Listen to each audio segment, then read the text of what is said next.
line and going from primary middle to high school also. And we're working on that through the PLCs, Christy and Melanie on that. No, I was more looking at it from the aspect of the size of the classrooms themselves to be able to handle additional fourth graders, third graders. And we have enough classrooms to expand. Yeah. Right, and that's what reminded me of a time, I think it was about 10 years ago, we didn't have in alignment curriculum, how you say it. I'm sure we don't fall into that. And the one good news at McCon, where our numbers are so high, we hadn't expected, the largest class is 5th grade. The 6th grade that's rolling up to 7th grade middle school is larger than the 3rd grade coming in. So that'll help some. 6th grade will be large, but 5th grade next year will be down 24 and 25, which is more manageable. And the 3rd grade coming in is probably going to be about 23, 24, what it looks like right now. But I'll get all of that to you in the spreadsheet by teacher. Sir? Yes, sir. Those are the housing complex that's being constructed on the Fullerton on the north side. Yes, sir. That is part of our school district. Yes, it is. We don't know how that will impact us. The first 2 buildings will be open within the first month, and all of them will be open by summer. Mr. Sims met with the apartment manager last week, and she is going to keep him up with the information of who's moved in and the children and the ages, so we can watch that closely. Yeah, because right now, we're looking at, some of the classes that's reaching close to capacity. Right. And I think there are several buildings over there, and it's probably 18 apartments per building. Right. And of course, I don't know the number of bedrooms in those buildings, so that could easily push numbers beyond our capacity. It could, and we just won't know. With apartment complexes like, when you look at Arbor Station and Hampton House, we have very few children that come from those areas. As many as apartments as there are, we just don't get many children. So we're going to have to wait and watch and see what this does. Because I've heard that these apartments, I really don't know what the economic status of those, whether they're or income based. And I was looking at the apartments up on Fullerton Street, I think it's something. I think they were across from them, so they put them up like 3 years ago. I know what you're talking about. They're in Gulfport. Right. And I wish I could number of students that walking from those apartments, but still have to pass and various locations.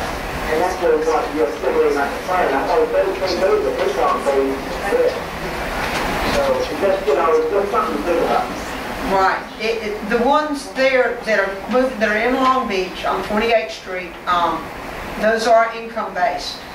That's what I thought, yeah. So we're watching it very closely, Mr. Stubbs, to see what it does. And the good thing is we will have some idea, we hope, by the time school is out. Right. Okay. You don't have to say that, but I think that's definitely conflict they're doing there, and I think it's about 18 apartments per. Yeah, it looks like it's pretty big. Yes, it is. Okay. All right. The next item, which is 8C, is Claire's recommendation regarding the travel expenses, mileage, and hotel room. I think this is a recommendation that I've looked at, and I'm not in favor of, but that's just my opinion. I believe that every one of us. You want to do one at a time so that way I'm not confused? Well, I'm telling you. Oh, both of them? We're doing them one at a time. This is 8C. Which is F. I'm pretty sure like this one, the reimbursement. Yeah. Okay. When we become school board members, I will speak for myself, knew nothing about a school district. I was sent to the state to acquire that knowledge. I am a single parent myself, and to go up and spend 3 days in a hotel, it is a burden, but I don't think that burden is so great that our school district doesn't find value in what we do, and we don't put aside money for training for each of us to sit up here and acquire that knowledge so we can come back and use that knowledge for the school district. Well, I don't think any of these expenses are out of the ordinary, and I think I see them as usual and customary expenses. I agree with you 100%. Let me tell you what I think. Well, I'm sorry, you don't have to speak for me. I want to. No, don't speak. Just No, speak let Claire yourself. speak. Sometimes it looks like frivolous use of school board membership to do a lot of, every time there's a trip, every time you go somewhere, every time you want to do something, and that it takes up, that's a lot of expense for the school district. I think there's a lot of times we need to go to a district, we need to go to state, we need to go to national, and I don't think we should have to incur expenses for that. So I think I heard two different, so what's an example of what are you saying, I'm following up with his. You're saying we shouldn't go to many, which we don't. We've cut back to 1 or 2 because of financial reasons. Right, we don't go to any So nationals. I'm not sure where you're coming from about, are you saying that shouldn't be reimbursed? No, I'm saying it should be. And I think Claire is just the opposite. She doesn't want That is anything what I'm saying. at all paid for. So let me speak and then you can say, that's okay. Then that way you know exactly what I'm saying. And you're right, I'm saying that before, when we had money, these trips were very beneficial to us. And I too raised a single parent, and I didn't look at it as a burden to go and learn what I needed to learn, because it was not only a great experience, you met other board members or the school districts and could talk and get some new ideas and implement some of those ideas when you got back. But these are times when we're talking about cutting teacher units. And I think for us to spend any money on ourselves when our job is to do budget, evaluate superintendents, and set policy, I don't really see where travel falls in those 3 categories. Learning these classes, they're great. But it's really Ms. Hamilton and the other district members that go to learn for the school.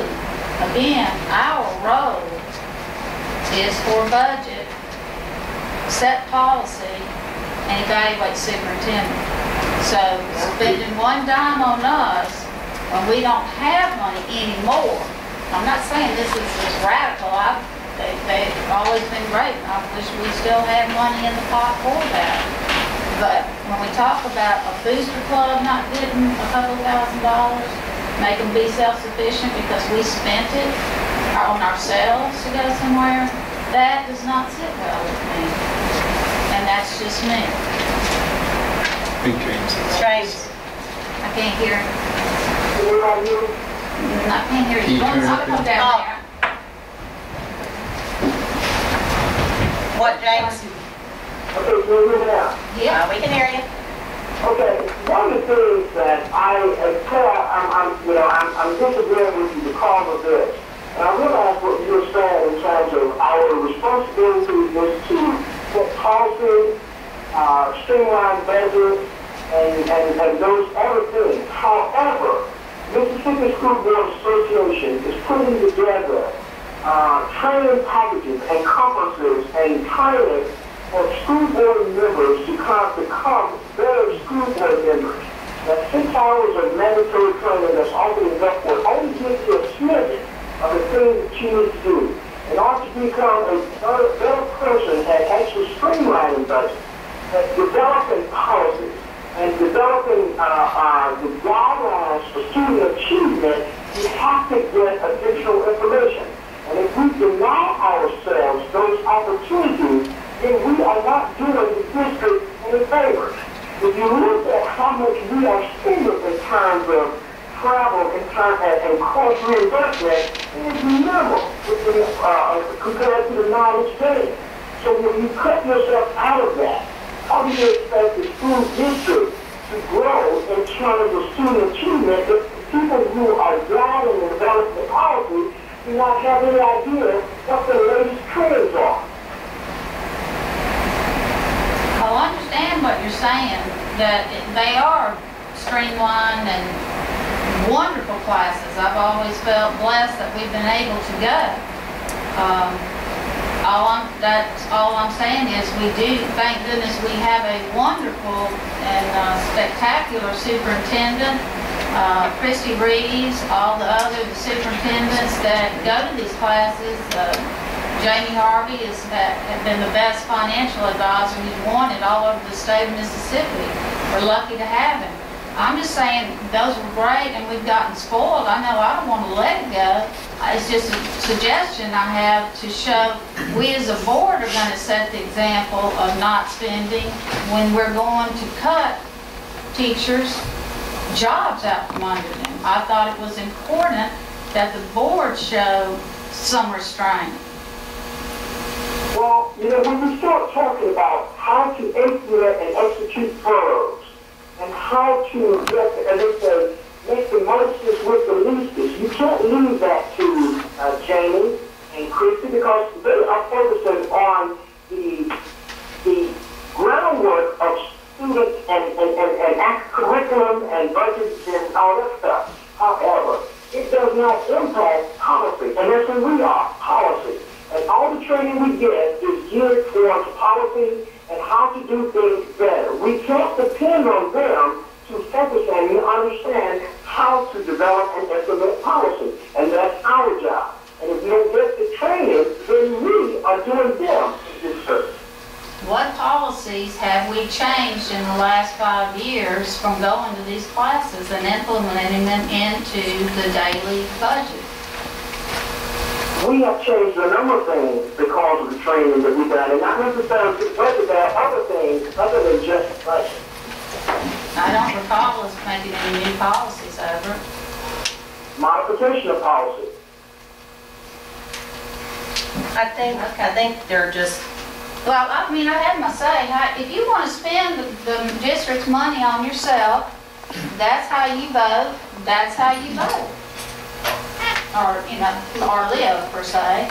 I myself felt it was time that the board take a look and start setting an example of what we want from others. If you want Miss Hamilton to tighten up a little bit, which is what I've heard a lot, we should be tightening up some. I'm asking for some. I'm not asking to cut it all out. That's You can just what you still- said. You got friends in Jackson, right? Oh, yeah. You can spend the night with them? I have. So you go, your conference is paid for. You're still going to a conference. You're just not being reimbursed travel expenses. I think what the problem is education is necessary for us no matter what, Claire. You don't think the school district needs to pay money. I can tell you, I know for a fact, in the last 5 years, we've cut out tremendously. We've taken it upon ourselves. We send one person to a meeting, even for the state. James is up there right now. We're all sitting here. James is up there. I don't think there's a problem when money is spent for us to come back, educate ourselves so that we can add value into input on gaining on policies, on budget. There's a difference in opinion, and that's all it is a difference in opinion. My opinion is, I don't think we pay nearly what used to be paid in the past. It is very minimal, and the knowledge that we gain is far greater than the expense. And some of these expenses aren't even turned in. So if you said this last year, but if you felt so strongly, why did you go to the meetings with us and get reimbursed? We all did. So if you felt that just strong. like tonight, I get denied on getting that on the agenda. No? Not It's yet, right on the agenda. but only under And you no participated action in every item. meeting we went But to. only under no action item. So to me, this is So not I'm an action trying to item. make it big one, and still again, another year, like last year, it's going. Which you participated in the meetings. So we'll call the vote. Tim, how do you vote? Would you like to implement I this? didn't think this was a vote. No, we don't need to vote tonight either. No, we This can is take the action. discussion.